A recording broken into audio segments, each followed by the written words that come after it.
autor que Megs, tiene como subíndices o subcapítulos, no sé cómo se podría definir, cuando en un capítulo hay varios ítems o varios apartados. Eso me llamó mucho la atención. Bien. ¿Por qué pensás que se organiza así? Que dentro de un tema general, como puede ser el capítulo, se organiza en estos apartados o subtítulos, pongámosle desde el diseño editorial, se establece así en subtítulos. ¿A qué responde o puede llegar a pasar eso? Se me hace a todas las posibles aristas que puedan sacarse de un mismo tema y también, sí, hechos, digamos, históricos o momentos, circunstancias, situaciones.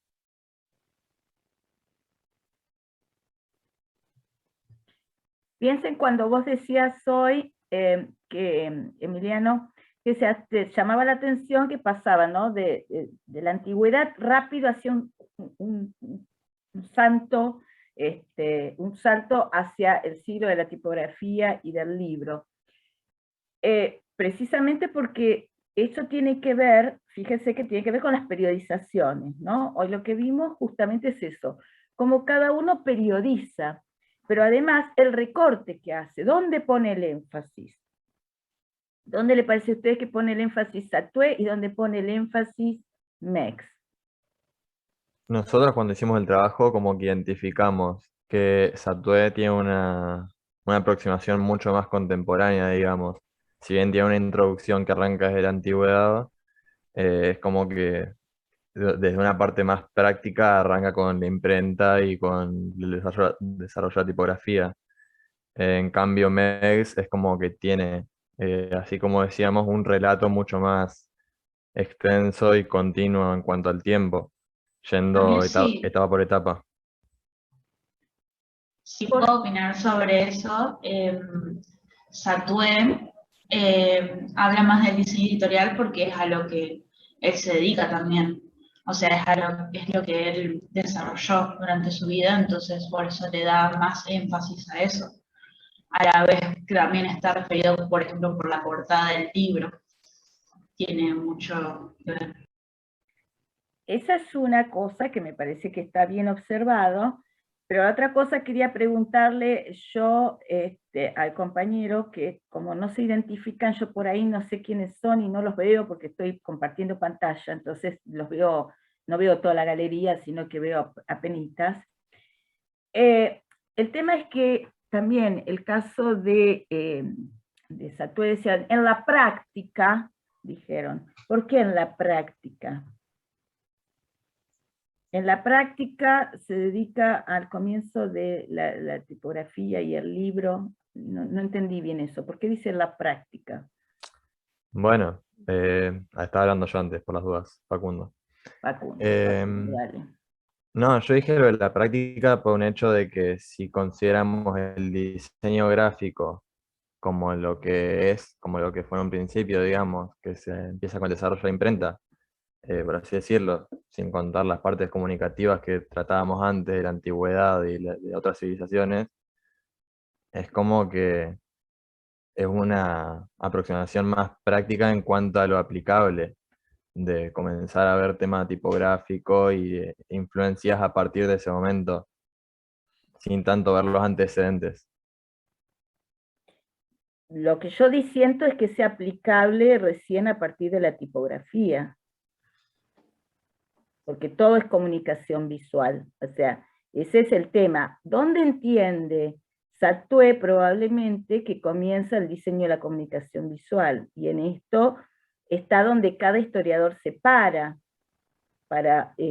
hablar de la historia. Cómo construye sus periodizaciones y cómo construye la historia. Algunos la construyen a partir de qué momento? A partir del momento que comienza la imprenta, y otros a partir de la revolución industrial. Entonces, ¿por qué? ¿En qué se están fijando? ¿Qué entienden por comunicación visual? Una compañera habla del diseño editorial, que por eso Satué habla desde ahí. ¿Qué es lo que está, desde dónde lo está construyendo? cuál es el interés probablemente de él, del diseño de la comunicación visual. En la creación de los libros, podría ser. Hay que ver qué entendemos como libro. El diseño editorial. Claro. Cuando empiezan a diseñar las tipografías que son más convenientes para, para la herramienta de la imprenta, cuáles son las tipografías que pueden ser mejor para la lectura de los libros que empezaron a hacerse a partir después de 1400. La tipografía, ¿cuándo comenzó? O sea, yo creo que vos mencionaste algo allí que tiene más que ver que la cuestión tipográfica. Danilo me puede explicarlo mejor que yo en este sentido. Pero si a ustedes Claro. no les parece que cuando hablan del libro, el diseño editorial, también tengo los libros Los Muertos en el Antiguo Egipto, ¿no? Pero, ¿por qué está hablando desde, es decir, da poco tiempo de introducción, pocas páginas para una introducción, y luego ya salta la tipografía y el libro? ¿Qué fenómeno está privilegiando? La escritura. ¿Cómo? La escritura. No, pues la escritura es ancestral. La imprenta, más que nada. ¿Y la imprenta qué fenómeno es? ¿Qué logra la imprenta? La mecanización de la producción de libros y, bueno, de registro. Un proceso más industrial. La reproductibilidad técnica. Eso es lo que está, es la imprenta. Permite la reproductibilidad técnica. Incluso, Sí, y lo del proceso industrial, se entiende la idea de lo que quisiste decir, pero en realidad no es tan acertado, porque si hablamos de industrial estamos hablando unos siglos después del surgimiento de la imprenta. Todavía esta imprenta, si bien era mecánica, pero había todo un proceso artesanal en la creación de los tipos y en la misma mecanización de la imprenta. ¿Sí? No es industrial en el sentido de que hoy lo podemos pensar, o cómo lo pensamos a partir de la revolución industrial, que es varios siglos después, ¿sí? Pero se entiende la idea de esto de la mecanización, o de la reproductibilidad del objeto del libro. piensen ustedes que si bien hay muchos autores que hablan, ¿no?, de la revolución industrial o transformación de los procesos productivos a partir de la invención de la imprenta, lo que decía Analía todavía es mecánico, pero es muy elemental. Ahora bien, entonces, es un posicionamiento, porque hoy hablaban de la escritura. El que está más enfocado de hablar de la comunicación visual, incluso previo a la escritura, es Mex.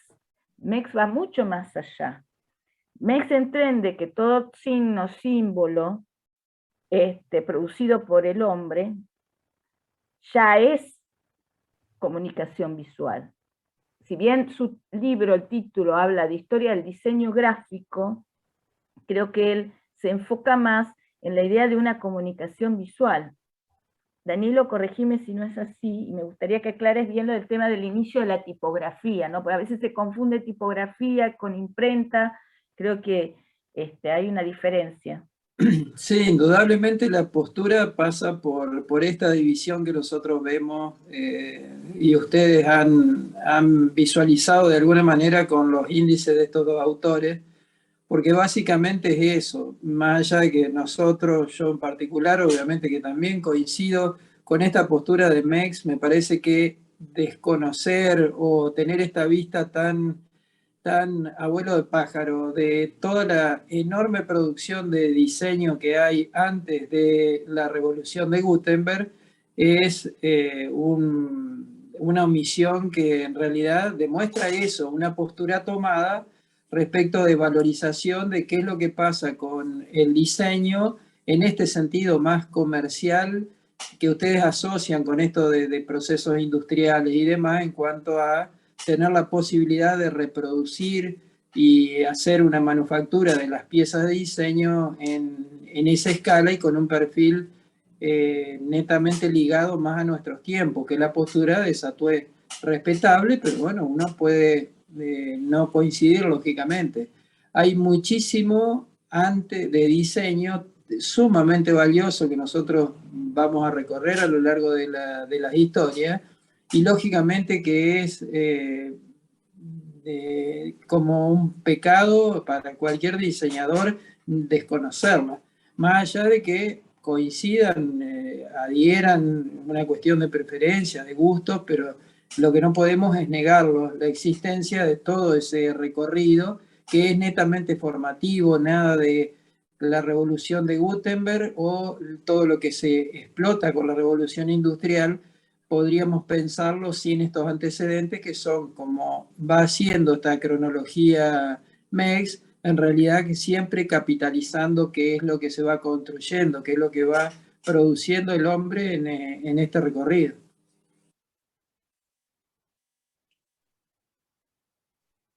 Me gustaría hacer otra observación, que todavía no me lo dijo nadie. Es la única diferencia que ustedes encuentran, además de cuándo arranca y cómo... Profe, Sí, María Luz, bien. me Hola, llamo. María Luz. Una diferencia que yo encontré y que charlamos con mi grupo fue que Satué le dedica un capítulo al diseño gráfico en América Latina y en España. Y por lo menos en el índice de MEX no se nombra en la América Latina, sino es como más general, habla de la tipografía internacional, Nueva York y más como centrado en Estados Unidos y Europa. Les aclaro que la tipografía internacional no significa que sea tipografía que habla de todo el mundo, sino que se llama así la tipografía internacional, como si me dijera la tipografía Juancito, digamos, ese es el nombre de la tipografía internacional. ¿Está? No porque hable del resto del mundo. ¿Y por qué les pareció que puede haber sucedido eso? Al ser español, ay, perdón. No, habla. Estaba por decir que Eric Satué es español y en cambio Mex es estadounidense, California del Sur creo que nació. No, bueno. California no, Carolina. Nosotros con nuestro grupo, agregando lo que dijo Yasmín, encontramos en una de las, cuando estábamos investigando sobre los autores y todo esto, había no recuerdo bien en qué diario fue que hicieron esta nota, pero aclaraba que Satué hizo su libro más que nada para que haya material sobre los lugares hispanohablantes. Obviamente haciendo mucho énfasis en España, ya que es de ahí, pero también incluyó América Latina, que por ahí no hay mucho material hablando sobre el diseño de nuestro continente y de las zonas que hablamos español. Además, agregando a mi compañero, Selene, agregando a mi compañero que Alejo trabajó conmigo, nosotros también notamos que también se centra bastante, además de en España, en lo que rodea a España, todos los países de alrededor, ya que ellos influenciaron a que España se formara en parte también. ¿Cómo? O sea, capaz no me expliqué bien. España, o sea, por simple coherencia, ¿no? Podemos decir que España se ve influenciada por sus alrededores. Se nota en varios capítulos que habla mucho sobre la formación. Por ejemplo, en el capítulo 13 habla sobre Francia, Inglaterra, Alemania, y ellos como que influyen también a cómo se mueven los países, todos los países influyen entre sí. Por ahí lo que pasa en Estados Unidos a veces no influye tanto en España como sí lo que pasa en Francia. Bueno, yo ahí disiento. Sí coincido de que, bueno, uno es americano o norteamericano, mex, que tiene también una cultura, se podría decir anglosajona, que si bien es estadounidense, pero convengamos que también hay una herencia anglosajona, es decir, de toda una formación, ustedes de esto no saben mucho, pero bueno, de la historiografía sajona, que es distinta a la historiografía latina, o en este caso Satué, que es español, y por eso le preocupa también España, de la cual él hace investigación, tiene textos o libros del diseño en España, y más precisamente algunos de Cataluña, incluso escritos en catalán, porque él hace también parte de investigación de la historia del diseño local.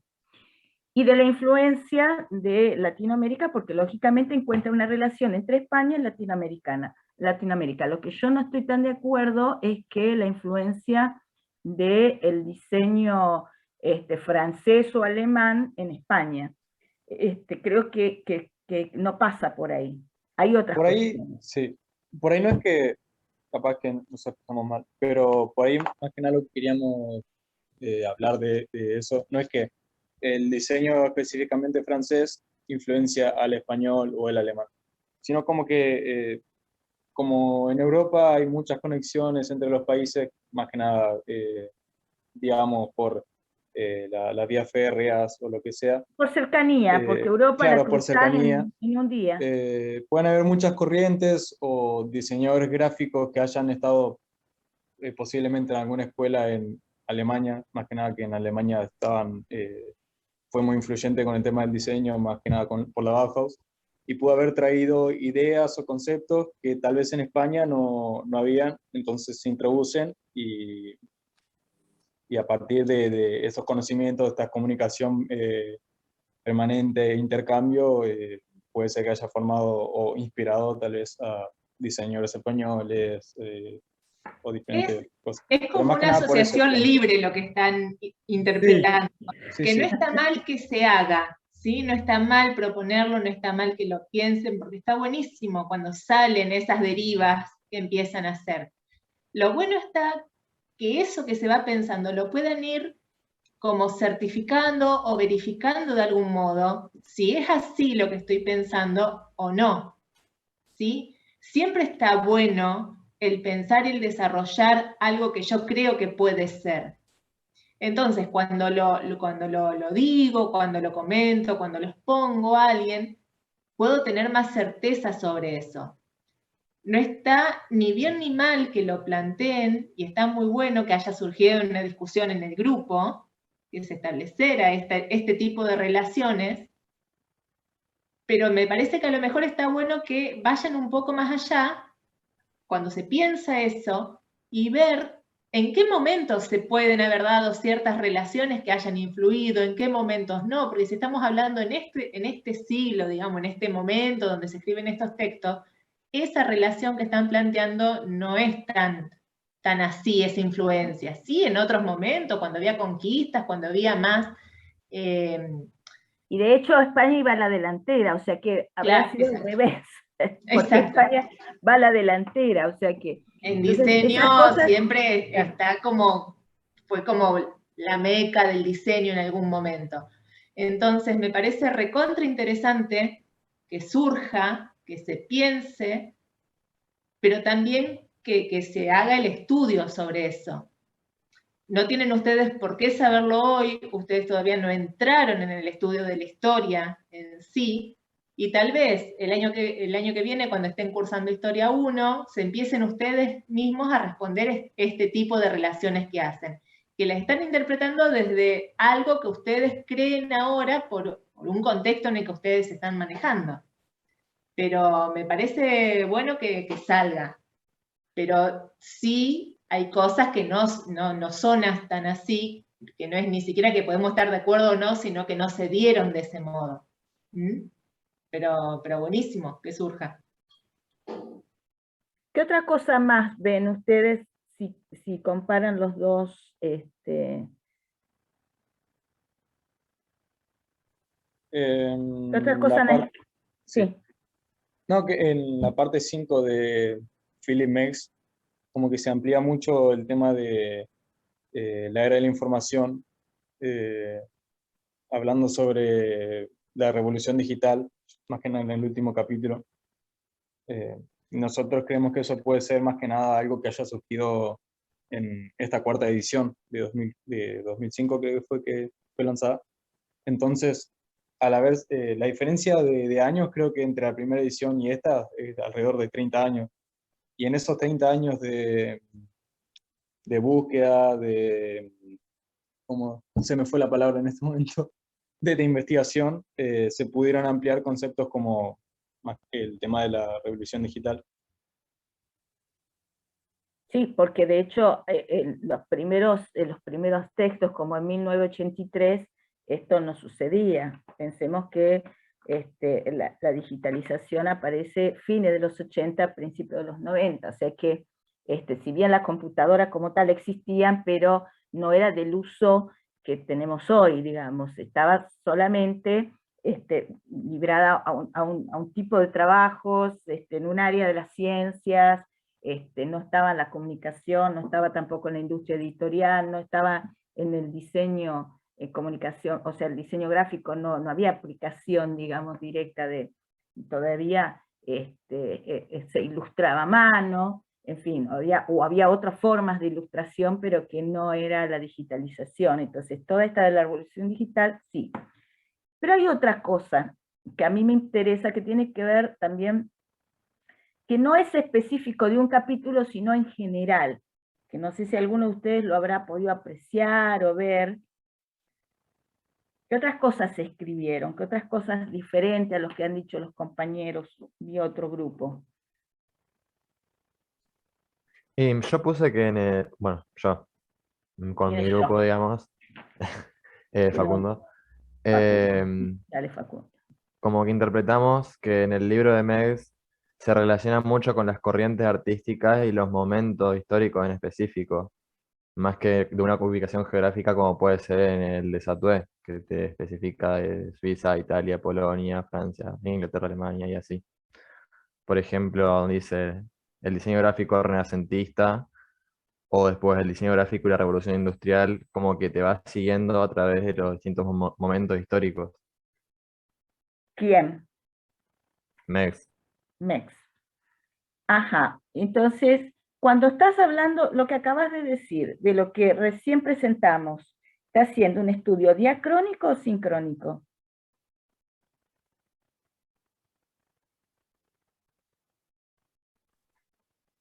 Y no sabría decirte porque es un tiempo muy extenso en el que se... Por eso, me estás contestando, sin que te des cuenta que me estás contestando. A ver el resto. Más diacrónico. Está preocupado desde el inicio de la comunicación visual hasta llegar vos mismo, no sé, creo que vos fuiste quien habló de la devolución digital. Se está abarcando un periodo mayor, construye su historia tratando de cubrir todos los momentos del diseño, de la comunicación visual o el diseño gráfico. Cuando, por ejemplo, el capítulo 14, Satué habla de la nueva generación de estilos nacionales, Suiza, Italia y Polonia. ¿Qué es lo que está haciendo?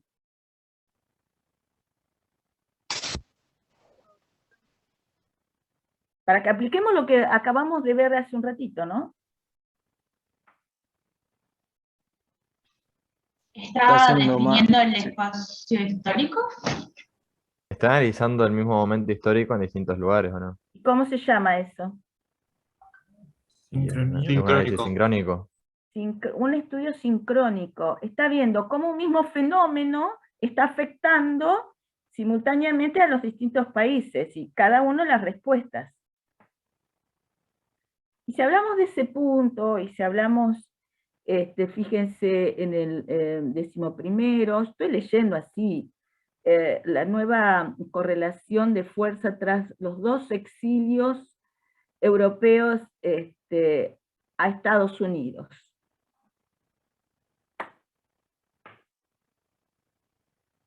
¿Qué tipo de tratamiento es este? ¿Cómo está haciendo el estudio de esa historia? Él frente a Meggs, que dice, a ver, leo cualquiera, ¿no? Dice,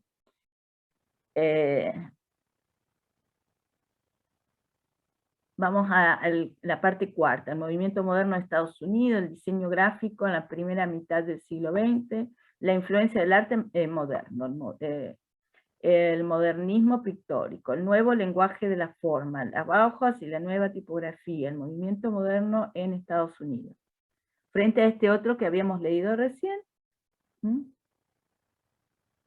que decía la nueva correlación de fuerzas tras los dos exilios europeos a Estados Unidos. Está hablando los dos de Estados Unidos. Uno y otro. ¿Qué les parece a ustedes? Uno está haciendo un tratamiento diacrónico, está como estudiando un hecho y la evolución que tiene, y el otro es más sincrónico, está estudiando un hecho pero en distintos lugares y cómo se tomó en distintos lugares.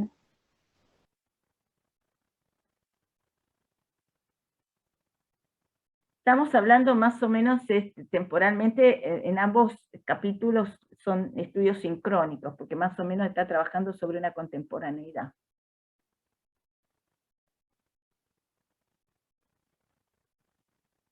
Pero ¿cuál es el kit de la cuestión acá en uno y otro?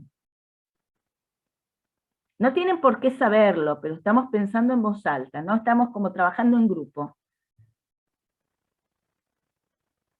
Pero me gustaría, así como hicieron esta libre interpretación, esta hipótesis que trabajaron sobre la influencia de los distintos países sobre España, me gustaría ver qué pueden lograr con esta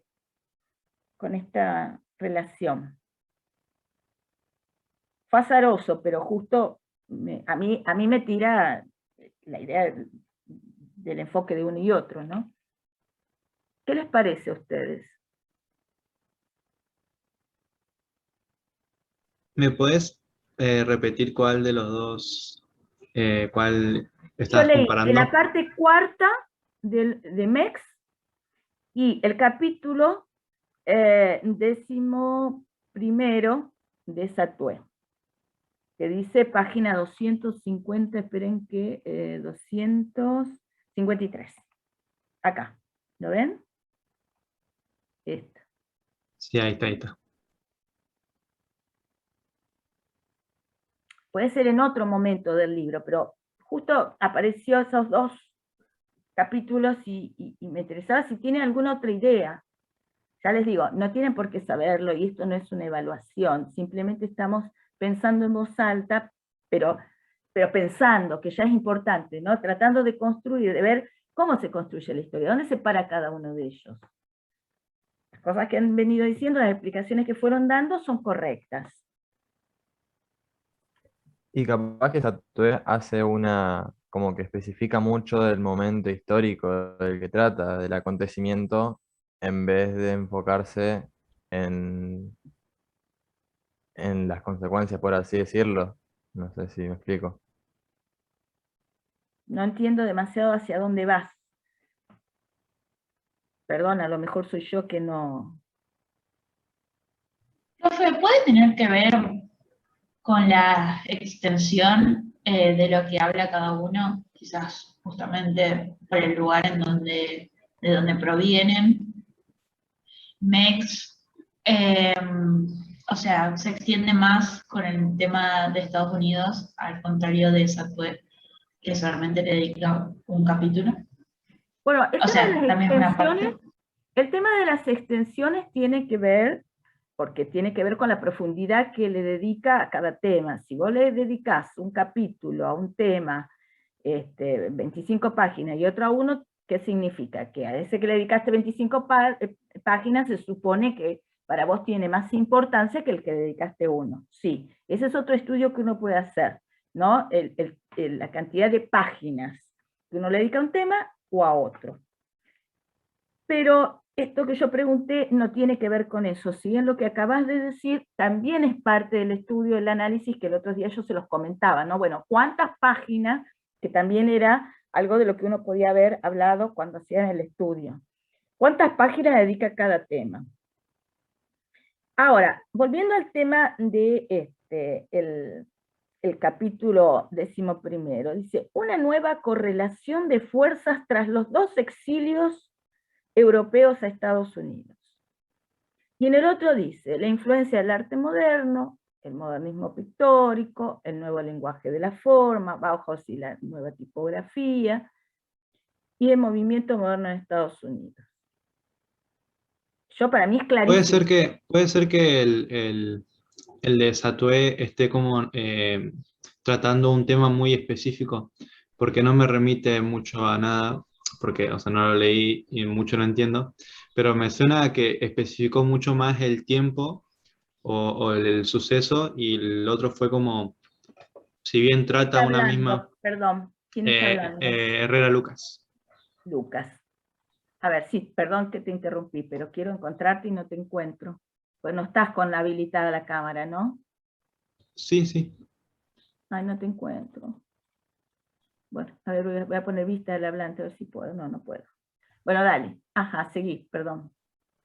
No, y que, o sea, que MEX como que va tratando todo, digamos, lo que vendría a ser dentro de Estados Unidos, y lo que trata Eric Satoe es como más solamente un suceso específico, y que parece que están siendo medio críticos del... Bueno, tiene que ver con eso. Crítico, no crítico porque habla mal de algo, sino crítico porque está haciendo un estudio por problemáticas, cosa que Satoe es un estudio más descriptivo. A ver, vamos a contarle qué pasó en Estados Unidos, y él describe. En cambio, Satoe trabaja una problemática. Por ejemplo, no dice en el capítulo 6, las vanguardias artísticas, dice la influencia de las vanguardias artísticas. O sea que él ya está hablando que las vanguardias no las describe una por una como podría ser, a ver cómo aparece en MEX. Vamos, esperen que a mí me está molestando la barra, acá está. ¿Cómo aparece? Es más, ni siquiera la influencia del arte moderno, el modernismo pictórico, probablemente esté ahí las vanguardias, pero primero que las define como vanguardia, y segundo que habla de las influencias de las vanguardias artísticas. O sea, ya está trabajándolo como problemática. Cada tema, él lo trabaja como un problema, como algo que definió algún aporte o transformación del diseño. Fíjense que, por ejemplo, el capítulo 9, el diseño gráfico al servicio de la propaganda política, y trabaja todos los casos en donde aparece la propaganda política. Entonces él trabaja como una problemática, no como una descripción, a lo mejor, qué sé yo, del fenómeno de la publicidad o del periodo de el nazismo en el poder. No, acá no aparece nada en MEX. Entonces él para él...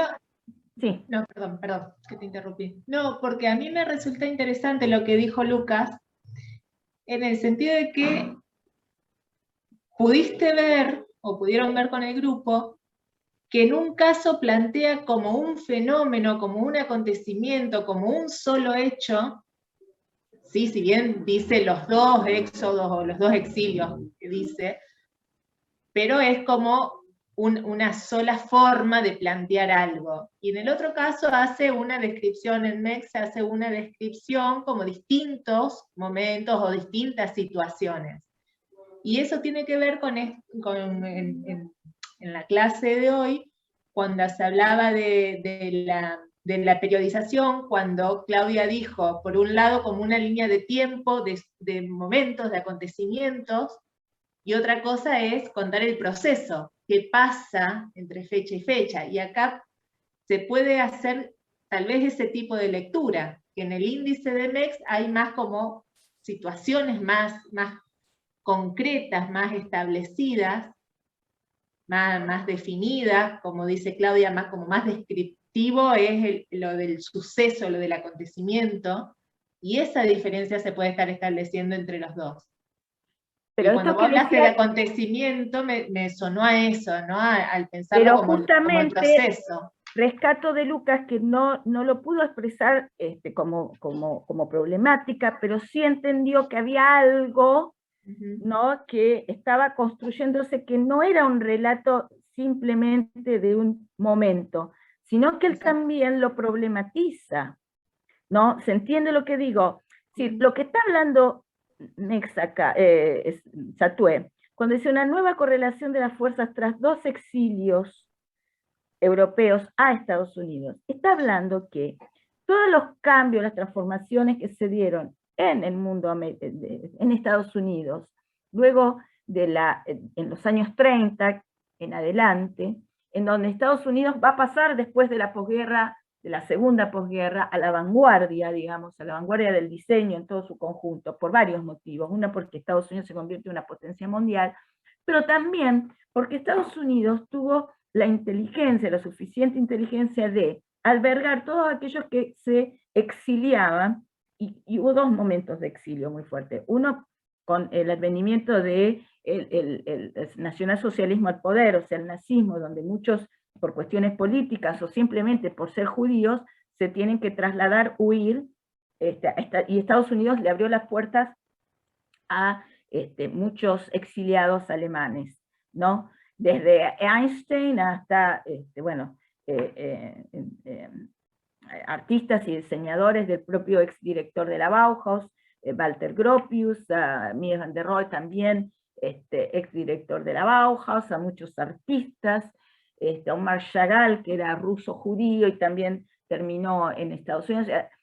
Y esa situación, digamos, de esa correlación entre el exilio de unos para permitir, para abrir, para generar esta apertura a esta migración que se dio de Europa a Estados Unidos, e incluso muchos de estos diseñadores, de estos arquitectos, exdirectores de la Bauhaus, que incluso se posicionaron como directores de escuelas de diseño o de arquitectura en el propio Estados Unidos. ¿Sí? Entonces, no solamente lo que produjeron, sino también que formaron a más diseñadores y más arquitectos. Entonces, él lo está trabajando como una problemática, no por un problema, por una problemática, que es otra cosa, ¿no? Como un fenómeno lo está trabajando, que ese fenómeno produjo un cambio en varios aspectos, no solo en la producción de diseño, sino también en la formación de diseñadores, y en la formación de la disciplina, en darle una línea, digamos, en el diseño estadounidense, ¿no? Y que es por primera vez probablemente, en cuanto a diseño y comunicación visual se refiere, pasar a la vanguardia, es decir, pasar a la delantera, ser ya no el que sigue a o el que copia a, sino ser el generador de nuevas formas, ¿se entiende? Entonces él ya no está hablando como el movimiento moderno de Estados Unidos, así como un fenómeno que tiene un inicio y tiene un final, como una periodización, sino que él lo está hablando como todo un proceso de transformación, o como el diseño gráfico al servicio de la propaganda política, que fue un fenómeno incluso justamente con el nacionalsocialismo, ni que hablar con el mundo soviético, ¿no? Que comienza justamente el diseño de comunicación visual, es fundamental para construir lo que fue la Unión Soviética y lo que fue el imaginario soviético, y también fue el correlato de la izquierda o de la derecha, ¿no? De la propaganda política, por un lado el comunismo y la Unión Soviética, y por el otro el nacionalsocialismo y la extrema derecha en el caso de Alemania, ¿no? Entonces, cómo la propaganda política está operando. Y no dijo Alemania en los años 30, la Unión Soviética en los años 30, como siguiendo la historia, un relato, sino que acá lo que está haciendo es construir una problemática, construir un objeto de estudio, que en este caso puede ser la propaganda política, o el caso del fenómeno del exilio hacia Estados Unidos y lo que eso determinó. ¿Se entiende?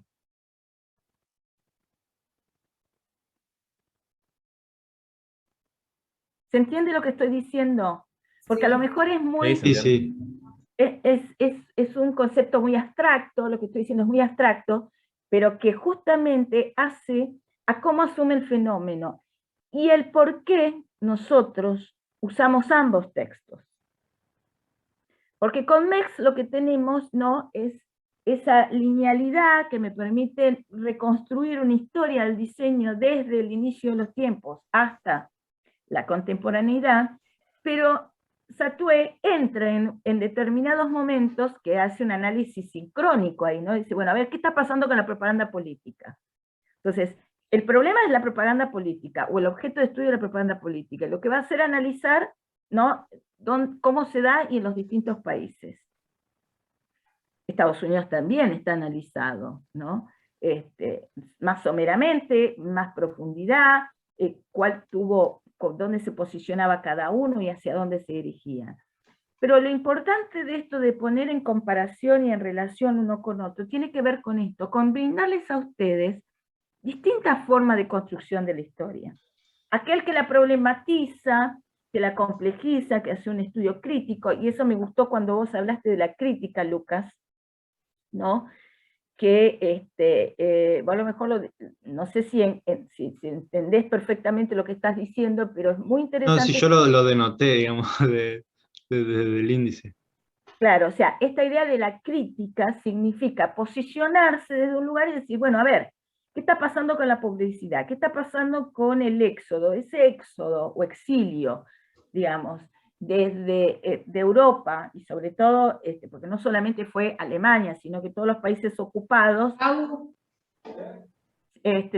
los países donde estaban ocupados por Alemania también se exiliaron en Estados Unidos, ¿no? Filósofos, diseñadores, artistas, músicos, judíos y no judíos, porque la persecución del nazismo no solamente iba a los judíos, sino que a todo opositor, a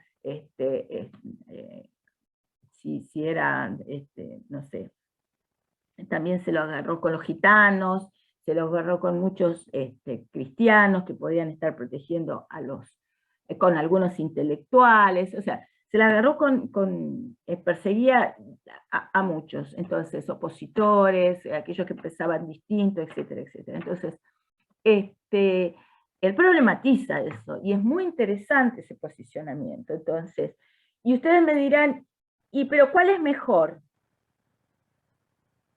¿Cuál creen ustedes que puede ser mejor para estudiar la historia? Para mí ninguno es mejor. Los dos son necesarios. Fantástico. Porque ninguno es mejor ni peor. Es decir, ambos tienen unas miradas que son fundamentales para entender la historia. Desde la problematización o desde la construcción de una diacronía que me permite a mí conocer todos los tiempos. Probablemente, y esto sucede también con algunos historiadores de historia de la arquitectura, hay algunos que me permiten entender el todo, y después otros que nos sirven para, en cada uno de los momentos, problematizar y entenderlo ya con una mirada más crítica, no tan de simplemente saber, bueno, tal fecha pasó tal cosa, tal fecha pasó otra, tal fecha pasó otra, bueno, pero el por qué, ¿no? Y empezar a encontrar relaciones y vínculos y demás. Entonces, no sé si a ustedes les sirve este tipo de ejercicios, pero empezar trabajando desde este ejercicio es para que uno no asuma la historia, no de una forma desprevenida, sino que cuando uno va a hacer una lectura de un texto, decir, bueno, espera, a ver, si yo quiero tener una noción de todo, probablemente es el que mejor me permita llegar a conocer todos los momentos de la historia. Ahora, cuando yo quiero trabajar algún tema en particular y que me interese saber cómo la publicidad política, digamos, supónganse, o la propaganda política, supónganse que ustedes hoy tienen que hacer un ejercicio, lo llaman de algún partido político, a hacer la campaña, ¿no? El diseño de la campaña. Se ríen por ahí. Bueno, puede suceder. Entonces, este capítulo puede ser interesante para ver cómo la propaganda política operó. ¿Para qué cosa? Bueno, justamente, para concientizar, para ideologizar, para generar un imaginario, como les decía en el caso del imaginario soviético. En la Revolución Soviética, en la Revolución Rusa, fue fundamental el diseño de comunicación visual. ¿Para qué? Para configurar ese imaginario soviético. Era necesario, porque espontáneamente no se iba a generar nunca, pero el diseño fue el gran promotor, ¿no? El gran motor, el movimiento justamente de esas masas, ¿no? Y que bueno, la propaganda política tiene un peso determinado y tiene un grado de convicción determinado, que bueno, probablemente ese capítulo ustedes si quieran trabajar el tema de la propaganda política, ya tienen ahí ese capítulo aparte. Ahora, si yo les digo, si ustedes tienen que trabajar sobre eso y tienen que buscar antecedentes y van a MEX, ¿dónde lo van a encontrar?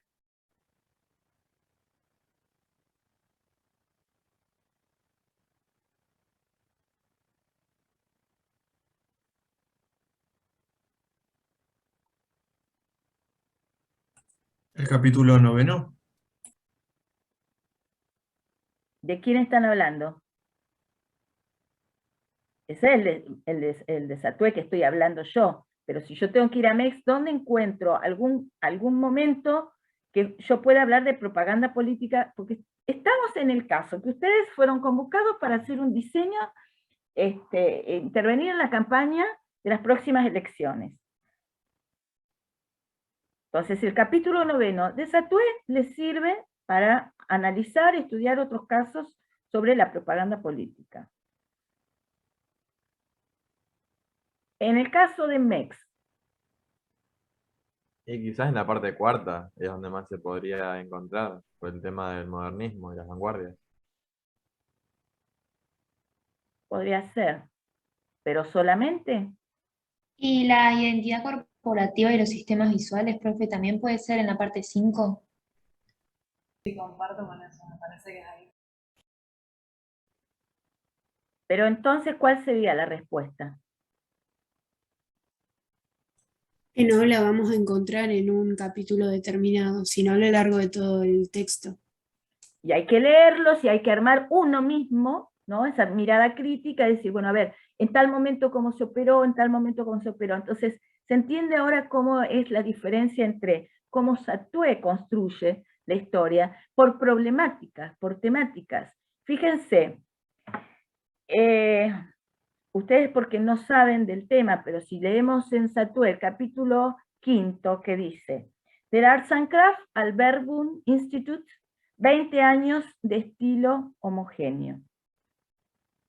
¿Qué está haciendo Satué? Está atravesando, con más de 20 años, porque en realidad el Deutsche Verbum todavía hoy está vigente, el Deutsche Verbum surge en 1907, y los Arts and Crafts en los años 50 del siglo XIX.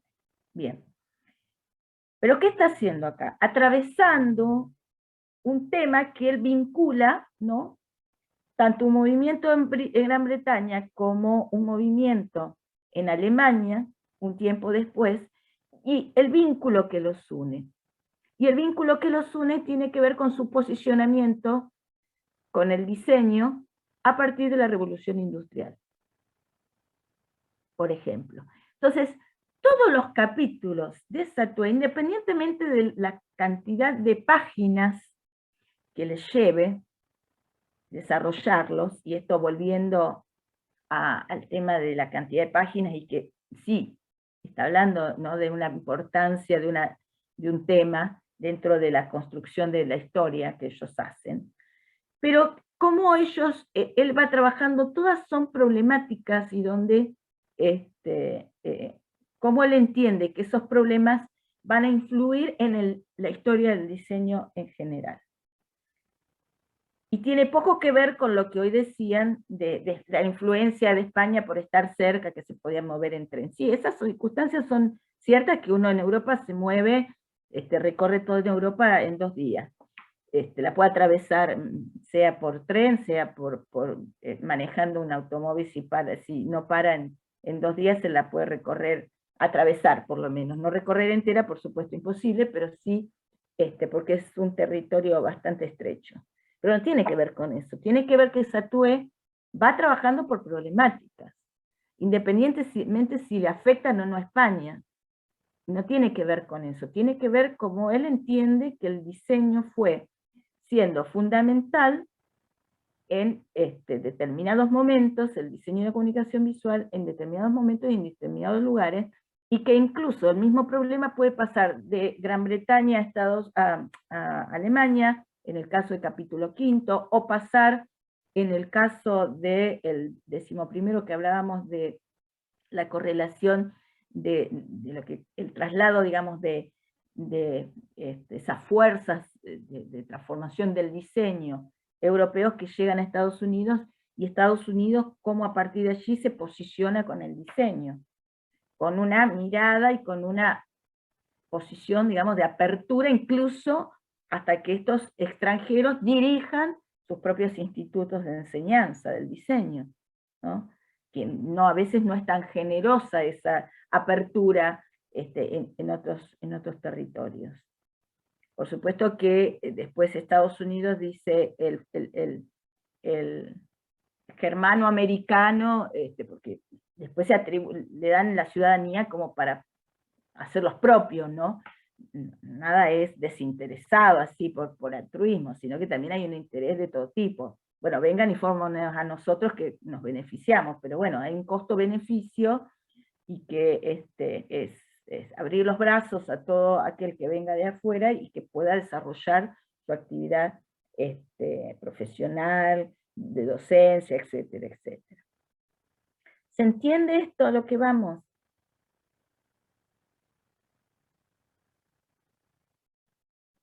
¿Están ahí? ¿Están vivos? Sí, se entiende. ¿Están vivos?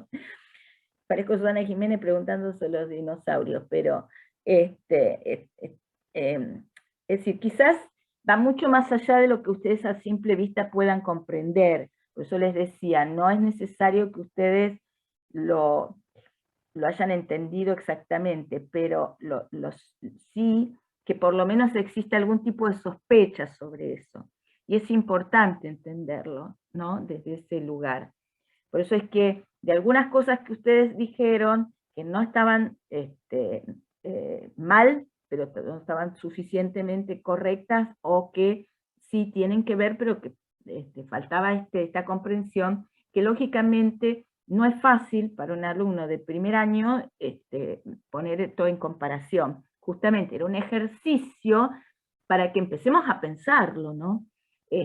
Para que empecemos a entender estas lógicas de la construcción de la historia, que se puede construir con distintas periodizaciones, con distintas problematizaciones, qué sé yo, como hablábamos hoy de electricidad fotovoltaica, o de la historia del arte, o la historia de cualquier cosa, podemos hablar, o la historia de la música, o la historia del rock.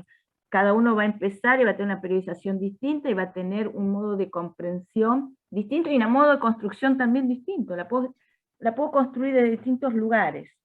Claudia, sí. y también importante que esto que ustedes hicieron hoy, el ejercicio sobre estos dos textos que van a leer en otro nivel de la cursada, lo puedan hacer a partir de ahora cuando nosotros le damos los propios textos para esta asignatura. ¿Sí? Cuando nosotros les demos los textos de la doctora Marta Sattony, que puedan investigar desde dónde ella escribía, desde dónde planteaba sus conceptos, qué teorías retomaba, de quién, ¿sí? Esto es un ejercicio que es como muy conceptual, porque son textos que todavía no van a ver, pero nosotros sí ya les vamos a dar la bibliografía para estudiar esta asignatura, y que pretendemos que puedan establecer algún tipo de mirada como la que se está haciendo hoy, para entender qué están estudiando.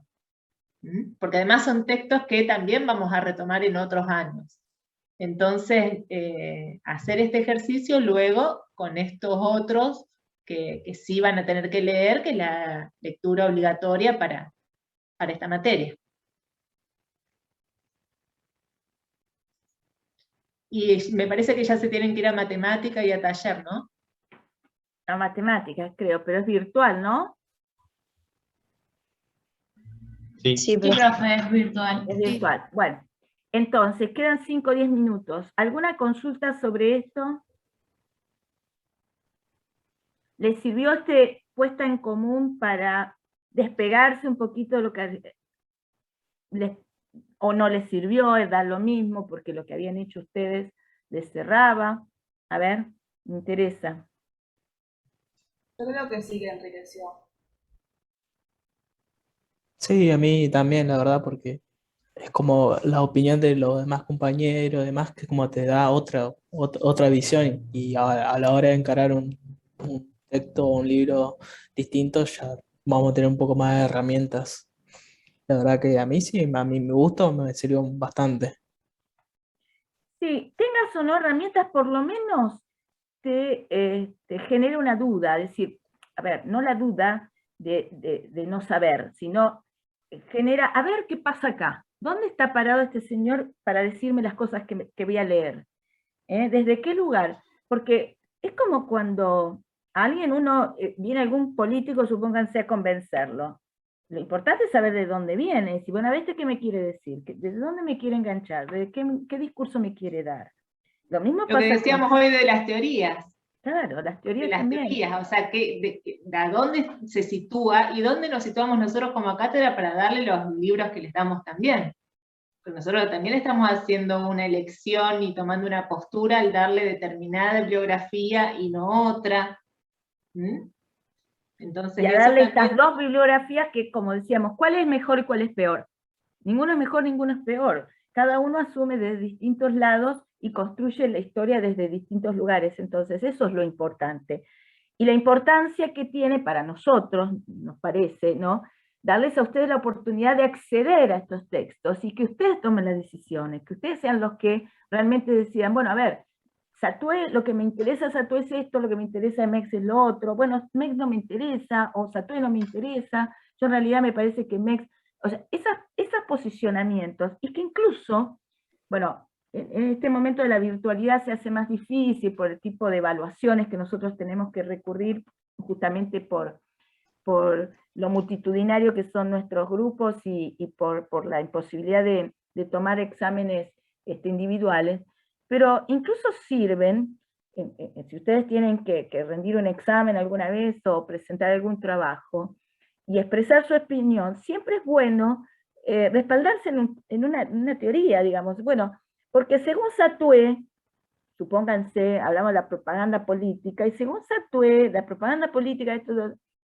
y ustedes, por más que la cátedra, que sea esta o cualquier otra, no coincida exactamente, en tanto y en cuanto ustedes fundamenten a partir de un posicionamiento de un historiador reconocido, por lo menos Satué y Mex son reconocidos dentro del ámbito del diseño y la comunicación visual, siempre y cuando uno se respalde, digamos, en esos posicionamientos de alguien que se reconoce su obra, su investigación, etcétera, etcétera, es totalmente válido, aun cuando el que esté recepcionando ese trabajo o esté leyendo ese trabajo como evaluador no esté de acuerdo. Pero ustedes se respaldan en alguien que tiene un conocimiento y un trabajo de investigación y un trabajo de procesamiento, o ha hecho un estudio crítico, etcétera, etcétera. Entonces también para ustedes es muy válido eso, ¿no? Porque siempre está respaldado por una teoría, sirve para defender el posicionamiento de cada uno. Incluso en el taller, ¿no? Cuando uno a veces, supónganse que tienen que trabajar sobre propaganda política, ¿no? Y le hace una crítica un docente. Que la crítica puede estar fundada en las cuestiones formales o puede estar fundada en las cuestiones de posicionamiento político, porque en la propaganda política también aparece la ideología fuertemente marcada. Entonces ustedes, habiendo leído un capítulo como por ejemplo el de diseño gráfico al servicio de la propaganda política, ustedes pueden decir, está bien lo que me dice el profesor, pero sin embargo, yo cuando hice esta propuesta, me basé en lo que Satué dice sobre la propaganda política de esto, de lo otro. Entonces también estos textos sirven mucho para las propias decisiones proyectuales y la defensa de esa decisión proyectual. Pero no porque me gusta, lo hice porque me gusta o porque me pareció en la justificación al docente, sino con un respaldo, es decir, bueno, pero yo cuando leí Satué, que trabajó sobre la propaganda política en tal momento de la historia, lo que él dice, o lo que él explica, o los ejemplos que dio, fueron esto, esto y lo otro. Eso es totalmente válido y es sumamente importante para ustedes como futuros diseñadores, porque la historia también da fundamentos para las decisiones proyectuales. ¿Se entiende lo que les digo? Entonces, cuando a nosotros, como por supuesto cátedra de historia, nos parece que es una materia fundamental para no solamente el conocimiento de la historia y que, bueno, ustedes sean cultos y mucho menos, sino también porque, ya les digo, hasta sirve para tomar posicionamiento con respecto o tomar decisiones proyectuales. Es decir, yo le voy a hacer esto porque cuando yo estuve estudiando este periodo, o las vanguardias, o lo que sea, me pareció interesante el planteo que hacen. Entonces, también es un buen respaldo para ustedes cuando tengan que defender un proyecto, pero lógicamente siempre con estas teorías que Analía explicaba hoy, de las que hablábamos desde un inicio. Entonces, esto es lo importante, ¿no? Cuando hablamos de historia y de ¿por qué aparece introducción a la historia en primer año de la carrera y aparece como una materia formativa para luego encarar el estudio de la historia? Fíjense que es una introducción precisamente, porque se pensó como algo fundamental para poder a partir de ahí posicionarse con respecto, bueno, cómo estudio la historia, ¿no? Esto es una introducción simplemente, después vienen los contenidos propiamente dichos. Vamos a atravesar todos estos momentos de la historia que desarrolla tanto en profundidad Mex como problematizando los actuales. ¿Se entendió entonces el ejercicio? Y por eso es que nosotros queríamos que ustedes primero hagan un ensayo, ¿no? De cuáles eran las preocupaciones o las cuestiones que ustedes veían, para luego aclarar todo esto o ponerlo en discusión, para que, bueno, veamos que lo que dijeron no está mal, es correcto, pero hay otras cosas que pueden ir más o menos en profundidad acompañando este proceso. Así que bueno, de mi parte, creo que hoy la clase fue larga, por ahí pudo haber sido tediosa, yo sé que a ustedes por ahí se les complica porque son muchas horas de introducción. Lo interesante es la participación de ustedes, que también en este intercambio se hace menos, cuando es menos monólogo y más diálogo, también se hace menos aburrida para ustedes, y no se crean que para mí también, porque estar muchas horas monologando sin que alguien ni siquiera le haga una consulta, una pregunta, es medio tedioso. A mí justamente me activa mis propias neuronas, ¿no? Que ustedes pregunten. Me parece muy interesante. Así que bueno, gracias por estar ahí, y nos despedimos hasta la semana que viene. ¿Sí? Dale, profe. Muchas gracias. Chao. Gracias a ustedes.